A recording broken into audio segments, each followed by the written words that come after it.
Hello and welcome to today's video, and in today's video we're gonna do a thing. First off, I've got a mic, pretty cool. Seconding off, we have our custom plates, pretty cool. And the reason for the hood to be open was because we are going to be installing the carbon intake, super very cool.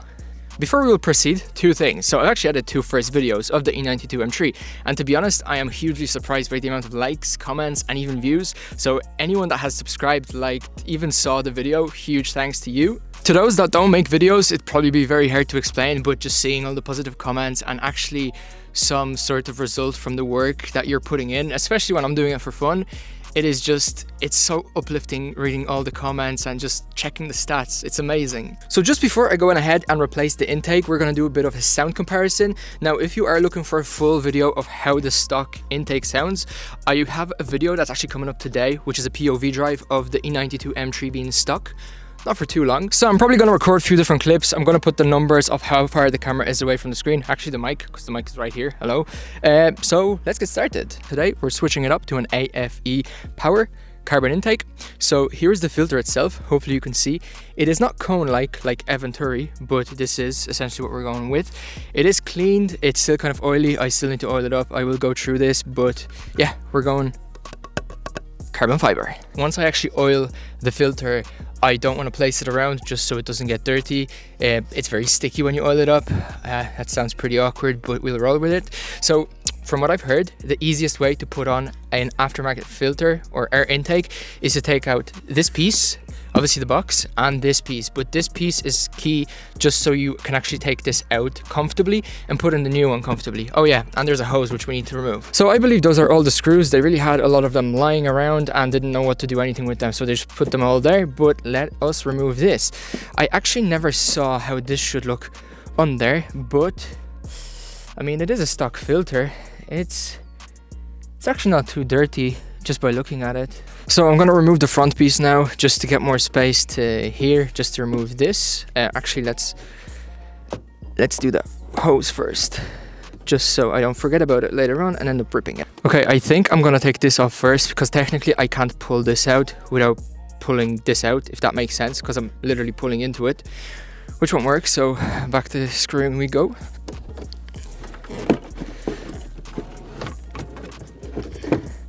Now this makes more sense. Some companies offer this convenient spray-on oil, but this one came with this notch right here. Hopefully you can see. Let it focus. Can it focus? Yeah. Which is a lot harder to put on than like a spray-on because you will end up putting too much oil.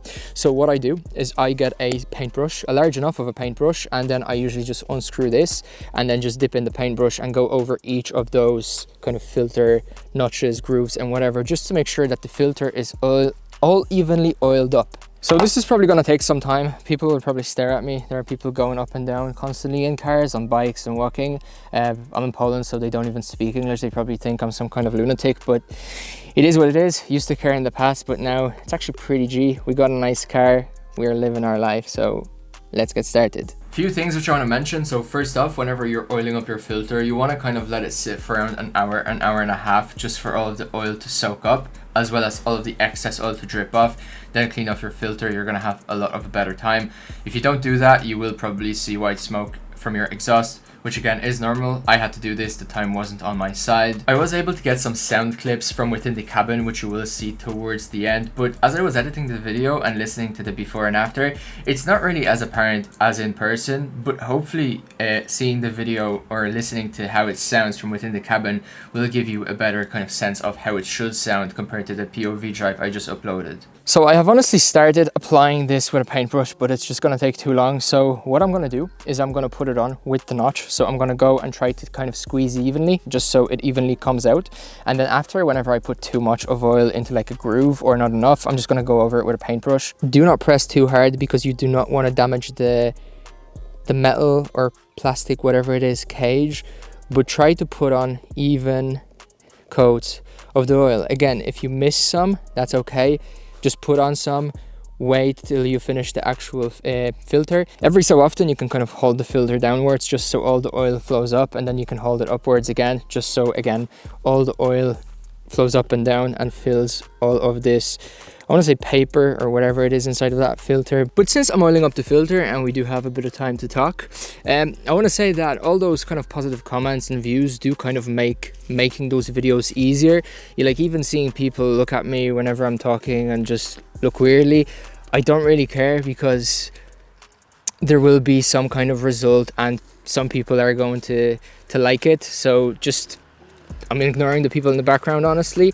So there's a car going, it slows down, it is actually going really slow, looking at me, and now it's speeding up. But again, I don't care, I'm just oiling up my filter in a forest. Once you do finish with oiling up your filter, go over it with a cloth again, like preferably leave it up, then leave it down for a few minutes. Make sure that all of the oil is soaked up, and yeah, make sure, oh shit, we are kind of dirty. Fuck. I have literally just tried to wipe this off, but I've only wiped or put on some more. Have I just screwed up one of my favorite hoodies?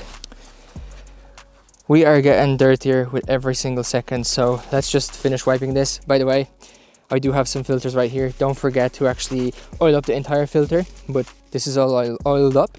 So let's put it back onto the car.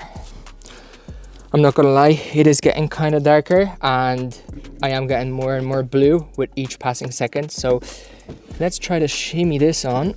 Not gonna lie, I think I've kind of screwed up. I've put this in before putting this back in, and now there's no way to put this in. So I had to take the entire intake out, put this back in, and I had to take this silicone piece off as well. And now we're gonna try to fit this in. I probably won't show it because I don't have enough battery left in my camera, and this process is just super tedious. Like, all you really have to do is just put this on and then go around with your fingers. Now you will cut yourself probably, and you don't have much space to go and worked around. There are several things which I wish I knew first before doing this, which I will share before we will get to the sound clips. We will do a sound clip of the intake without the cover and with the cover. But first off, whenever you are taking off the alt intake, yes, this is worthwhile to take off. But before you would put this on, this must go on first, because there's no way you're gonna put this on after putting this on. I feel like this air intake pipe thing is wider than the old one, which actually makes it for better airflow. Apparently this does give like 10 to 12 more horsepower, but whatever. Another thing, when you will be putting on this filter, do put some cloth right here so you don't scratch the carbon pipe. And whenever you will be putting on this silicone band, put the bottom on first and then squeeze your fingers in on the top to kind of shimmy it out of the actual like intake so it surrounds the plenum intake. Now, I have tried to do this the opposite way, and I have literally came out with a bunch of battle scars, which isn't ideal. So honestly, towel right here. Don't be afraid to put more towel around if you're afraid to scratch this piece right here. But once you do, tilt it upwards, put it down, make sure that the bottom of the plenum is surrounding the silicone intake, and then shimmy out the top. It's much easier shimmying out the top than the bottom that you don't see beside a hot engine that is going to burn you, all the coolant pipes. It's not a fun time. So if there's any advice to take from this video, it's definitely this. And there are literally a bunch of ducks flying over my head. Hopefully they are not going to surprise me with something that I do not want. So let's get to the sound clips.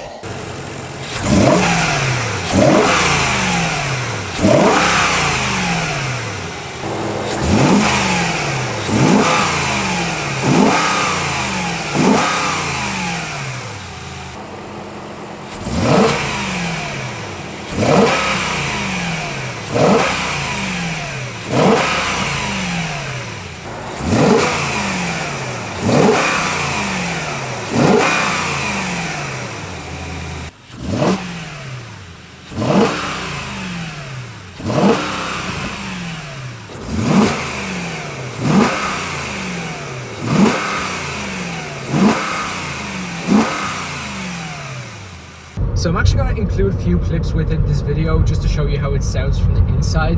So actually, let's start from the lower gear. So currently we're in 6th, going 80, and I want to show you how it sounds when it's actually spinning up. It's definitely a lot deeper.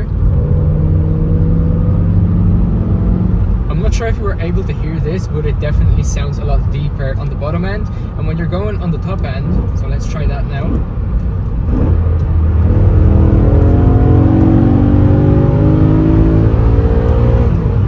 You can definitely hear the whine a lot louder, but also those deeper sounds, they're a lot more deeper than what they were. So hopefully we're able to kind of hear the difference. It is recorded on the iPhone versus the GoPro, which I was using in the POV drive, but hopefully this was enough for you to actually see the difference. So it has gotten significantly more dark, but let's talk about the conclusions. First off, the outcome. I want to say that having a carbon fiber air intake, or a dedicated cold air intake, does make the engine or induction sound more like a supercharger, so like a Hellcat. You hear the whine and it's actually very audible inside of the cabin. Now, I will do a POV drive with this carbon air intake, so do stay tuned for that. And that's when you'll be able to hear from the inside. Today was just the outside clips. I wish I could have gotten more clips, so under load and from the cabin, but you can see that it's already getting dark and it's Saturday, and I want to have something to edit to add for Sunday, which is going to be technically next Sunday, because this Sunday POV drive is coming up. If you want, you can follow me on my Instagram somewhere up on the screen. I have posted a photo of the intake, so you'll be notified of what I'm actually doing before everyone else on YouTube. So once again, huge shout out to everyone who watched, commented, liked my previous videos, all the new subscribers. Hello, hopefully you enjoy your stay, and I will hopefully see you in my next one. Take care, and to the next one.